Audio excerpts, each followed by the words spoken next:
Welcome to Moving Energies. My name is Patricia Gaviria, and today I want to share some positive thoughts called May Our Mind Not Indispose nor Starve. As a teacher of holistic wellness, I often hear this question. If I do everything possible to stay healthy, exercising, eating natural products, being in contact with nature, why do I keep thinking negatively? And my emotions are anxiety, fear, sadness, and hopelessness? And I answer them. It is very important to have good habits that keep our body strong and healthy. Unfortunately, sometimes we think this is enough to be mentally and emotionally well, but it is not so. Let's look at the following. The habit of feeding our body every day is completely normal. We rarely wait to be hungry, and we are giving it breakfast, lunch, dinner, and even more than the body needs. Usually, we have the benefit of choosing our food. We eat what we like, and we don't eat what we don't like. It is that simple. In addition, from an early age, we look for ways to make our body comfortable and well presented. If it is cold, we warm it. If it is dirty, we clean it. If it is tired, we lie down. If it's injured, we cure it. If it looks sloppy, we buy nice clothes for it. It is a natural instinct to keep our physical body in the best possible condition.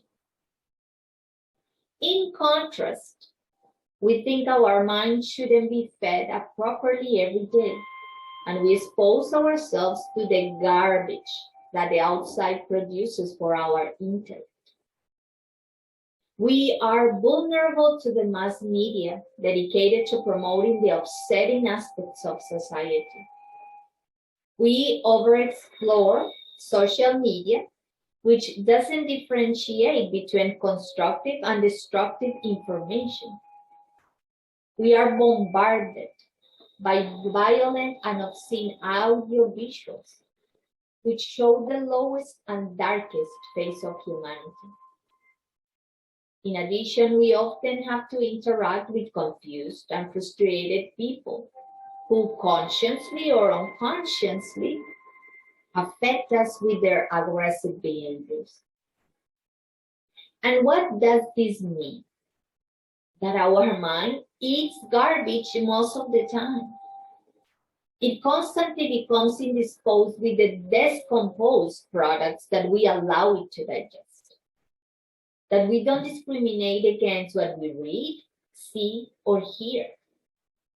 And the worst is not necessarily that from time to time we consume mental junk food, but that we don't provide good quality products which counteract this situation. In other words, we don't generate anything pleasant or positive, and we condemn our mind to starve. Likewise, as we do with the body, we have to create habits that also nourish or tune our mind. To understand better the term attunement, let me explain something. We are beings of energy.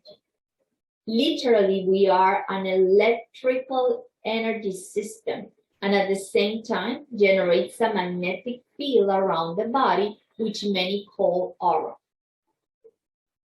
This electromagnetic quality makes us biological radio antennas before the universe. As when we want to listen to our radio music station, we look for the specific frequency of the station. For example, 95.7 FM. If the tuner is properly set, the music hears clearly. However, if the tuner moves outside that frequency, it goes into static spaces where noise and interference distort the music completely. Thus, Our physical body is the radio, and our mind has the tuner button function, which looks for the frequency we want to connect. Every time we are exposed to all those low frequency factors, our mental current gets out of tune and is pushed to vibrate in spaces of noise, distortion, or interference. This moment is when our thoughts become pessimistic, and consequently, our emotions turn negative too. Fortunately, we have the ability to retune our energy. We can connect with the universe whenever we want and have access to essential raw material and information necessary to be healthy and to think and feel positive. And how do we achieve this? How do we manage to tune in? Well, using natural tools that activate, reprogram, or put our energy to vibrate in positive frequencies. But there is a very important aspect we have to consider. Although we are energy beings, our energy divides into three main parts: the physical current, the mental current, and the spiritual current. These three energies work together in coordination, but each one is independent and offers us different elements essential for our existence. It is like we have access to three radio stations. That being the case, we have to activate or tune each of these currents with different tools. We already know many ways to tune our bodies. However, very often we forget or misuse those that reprogram our mental energy. The tools to tune our mind are very simple and yet very powerful. They are those we offer to children, but unfortunately we stop using them when we become adults.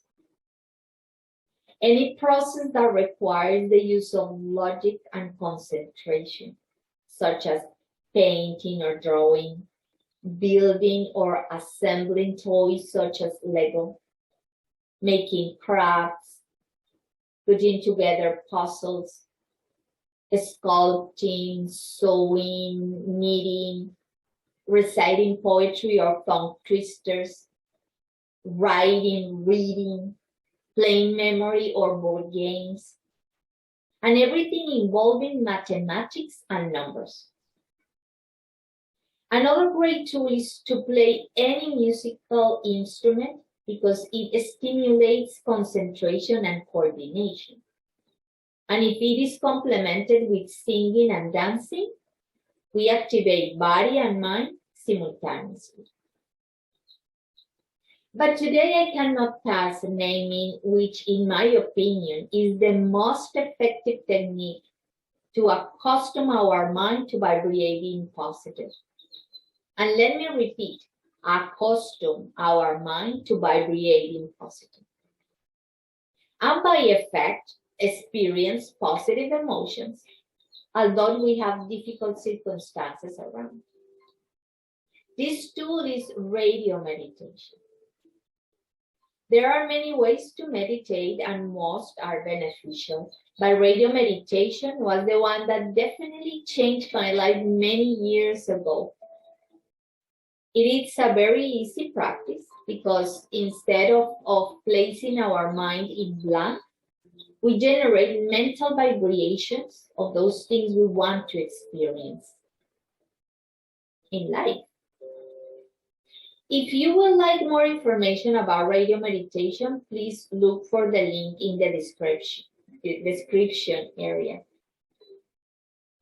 To conclude, let me tell you, I know nowadays it's normal to feel that the world is ending, that it is plunging, that it is plunging deeper and deeper into darkness and there is no solution.